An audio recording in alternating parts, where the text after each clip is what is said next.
सरकार बनी।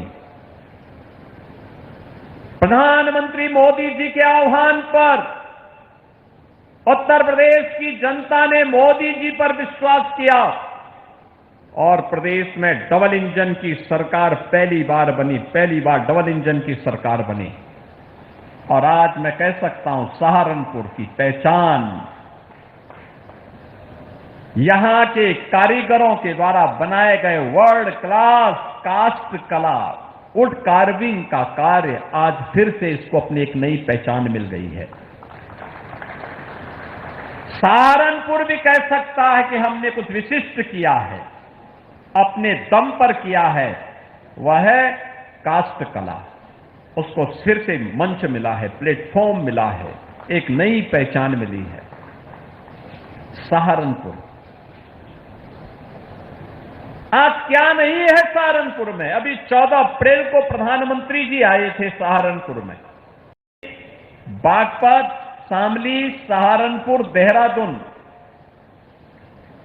6 लेन के एक्सप्रेस वे का उद्घाटन आदरणीय प्रधानमंत्री जी ने किया।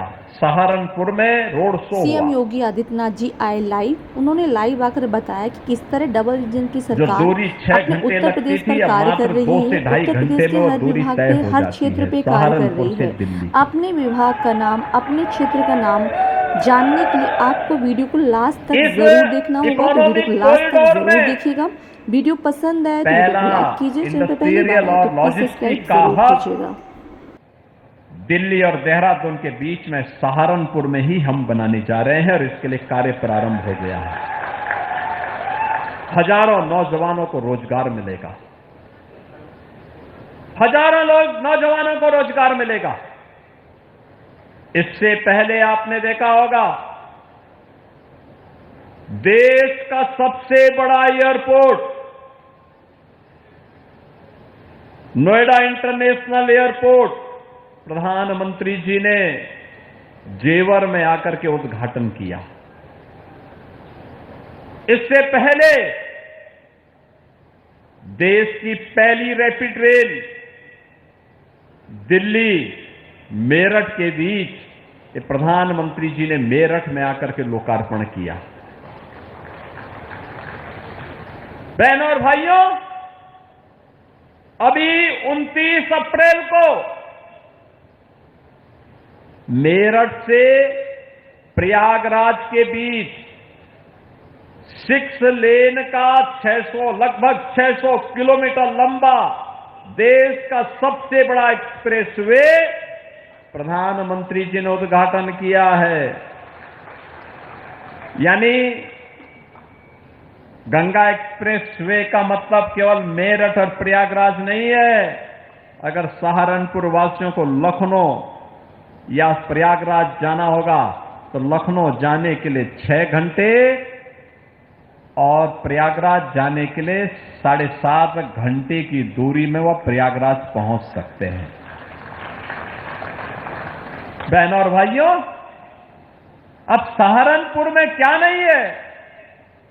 मां शाकंभरी के नाम पर विश्वविद्यालय, बहुत शीघ्र उसका उद्घाटन का भव्य समारोह होने जा रहा है। एयरपोर्ट बनने जा रहा है, लगभग फाइनल स्टेज में चल रहा है। सहारनपुर भी देश और दुनिया से जुड़ेगा। बेहट में स्पोर्ट्स कॉलेज, अनेक डिग्री कॉलेजेस, नगर के अंदर बस स्टेशन, नगर क्षेत्र के सहारनपुर नगर के अंदर जल निकासी की समस्या का स्थायी समाधान की दिशा में ड्रेन बनाने की, आरसीसी ड्रेन बनाने की कार्रवाई को आगे बढ़ाने का कार्य, अनेक विकास की योजनाओं के साथ साथ बेहतर कनेक्टिविटी हो, एक और यह कार्य, और दूसरा मां शाकंभरी पीठ पर जाने के लिए एलिवेटेड हाईवे का निर्माण। अब आप जाएंगे वहां पर, सर्दी हो, गर्मी हो, बरसात हो, किसी भी सीजन में जाकर के आप मां के दरबार में माथा टेक सकते हैं, क्योंकि अब वहां पे जाने के लिए नदी के ऊपर एक एलिवेटेड हाईवे बनाया जा रहा है। तेजी के साथ काम चल रहा है। पूरे कॉरिडोर का विकास हो रहा है। बेहतरीन जन सुविधाएं विकसित की जा रही हैं। हर माननीय विधायक अपने अपनी विधानसभा में इन सब कार्यक्रमों को आगे बढ़ा रहा है। यानी अब वही सहारनपुर अपनी गति के लिए, अपनी प्रगति के लिए जाना जा रहा है। जिस सहारनपुर की पहले लोगों ने फतवे जारी कर करके दुर्गति कर रखी थी, अब ये फतवे की कार्य संस्कृति से मुक्त होकर के, फतवे की कुसंस्कृति से मुक्त होकर के वही सहारनपुर अपनी गति के माध्यम से न केवल प्रगति कर रहा है बल्कि भारत की समृद्धि में भी अपना योगदान कर रहा है। और इसीलिए सहारनपुर के आप सभी नागरिकों को अपनी बधाई देने के लिए आज मैं सहारनपुर में स्वयं आया हूं। मैं स्वयं आया हूं। बहनों और भाइयों, आज मुझे अच्छा लगता है। एक साथ विकास की प्रक्रिया के साथ पूरा उत्तर प्रदेश आगे बढ़ रहा है। क्या सहारनपुर, क्या बिजनौर, क्या शामली, क्या मुजफ्फरनगर, क्या मेरठ, क्या बुलंदशहर, क्या बागपत, हर ओर एक स्वस्थ प्रतिस्पर्धा विकास की हो रही है। और विकास का कोई विकल्प नहीं। विकास में बाधक जो तत्व हैं वे जाति के नाम पर बिखराव लाने का प्रयास करेंगे, लेकिन बंटना नहीं है, विभाजित नहीं होना है। ये तुष्टीकरण की राजनीति करने वाले, फतवे की संस्कृति पर विश्वास करने वाले, गुंडों को प्रश्रय देने वाले, बहन और बेटी और व्यापारियों की सुरक्षा में सेंध लगाने वाले तत्व अपने काले कारनामों को छुपाने के लिए जाति का सहारा लेते हैं। इनके द्वारा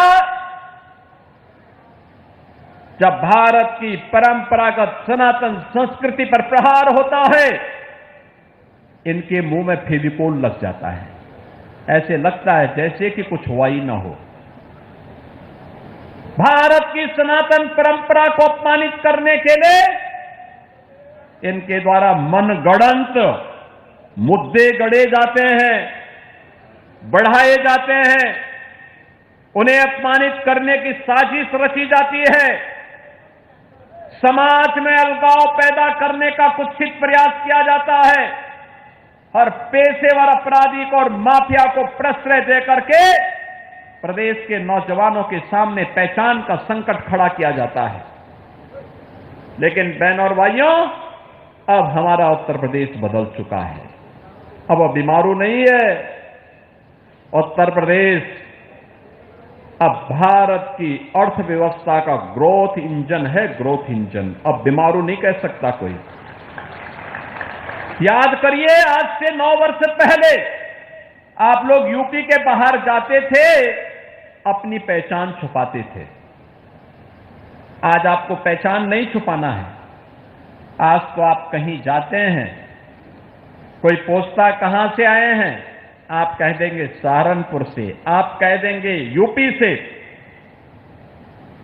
9 वर्ष पहले तक जो लोग यूपी के नाम पर, सहारनपुर के नाम पर मुंह नाक सिकोड़ते थे, आपसे 10 कदम दूरी बढ़ाते थे, आज आप देखते होंगे कि आप जैसे यूपी बताएंगे, जैसे सहारनपुर बताएंगे, सामने वाले के चेहरे पर एक चमक आती है, और चमक ऐसी होती है जैसे कोई अपनों की चमक होती है। ये सम्मान है आपका, ये पहचान है आपका। इस पहचान को बनाए रखने की तैयारी ये इसलिए हुआ है।